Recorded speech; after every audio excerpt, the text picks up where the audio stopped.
Hey folks, Cooley here. Got another one of your emails about high-tech cars and modern driving. This one from Scott P., who I think has a new car or is about to get one. He's asking, is a break-in period still needed in new vehicles? I know that some manufacturers disable some launch or performance features until the vehicle's been driven 500 miles. But with all the modern tech inside engines, he asks, is any of that still necessary? Certainly on the cars most of us drive. Well, Scott, break-in is one of those things where I just hand off and say, read whatever the manual says. Because the manufacturer knows the dimensions of their engine, the metallurgy, all the machining techniques that were used to put part against part. And that friction is why you do a break-in, to get things to seat or to mate together so they basically seal really well or have very low friction as they rotate against each other. That's the basic idea behind break-in. I took a look at the break-in period for you on a number of different cars, a Mercedes GLC SUV, a Hyundai Elantra, and the best-selling car out there, Toyota RAV4. So these are all very popular but very different vehicles from different factories. And here's a chart of how they kind of become very similar on break-in.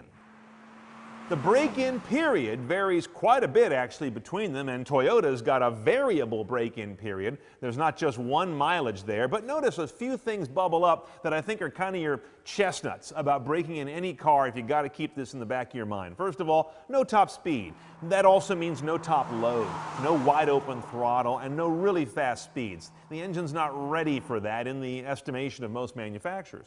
When you are driving, vary your RPM. Don't get out on the freeway and go on a road trip in a brand new car and sit there at like 3,000 RPM on cruise control for mile after mile. That's not good either. You want to vary your speed to hone those surfaces better for the long run. Avoid hard stops. This applies to brakes. You got to break in your brakes as well. It's not as important as your engine because they're more easily replaced, but don't jump on the brakes and do panic stops when you're still trying to bed the pads to the rotors. That's what you're trying to do there to get the best wear and also probably the lowest amount of squeak. And don't lug the engine. This is not really a big deal in automatics. They always find the right RPM and gear position, but if you are manual shifting an automatic or have a manual, don't lug that poor engine where it's down there at 1,500 RPM or less and struggling to drag the car around. All of these are extreme load conditions or extreme RPM conditions you want to avoid. Basically stay in a nice moderate sweet spot and vary the engine's operation. Also, don't tow anything, I wouldn't think, during your break-in period. Just not a good idea.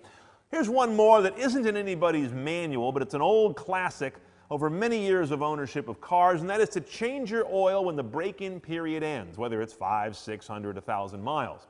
Now again, none of the manufacturers say that. They stick with their traditional oil intervals, but it's pretty cheap insurance, and the idea is that a new engine is at the point where it's throwing off more particles of ground-up metal than it ever will later in its life. And that's a good time to sweep those out by dumping that oil that collected all that. Again, not necessary, but feels pretty good to me, to be honest. So remember, breaking in your engine now is key because a little bit of hesitation and holding back for 500 or 1,000 miles could buy you 10 or 20,000 miles on the back end of the car's life. Keep those emails coming. I'm here to answer your questions about high-tech cars and modern driving. It's Cooley at theroadshow.com.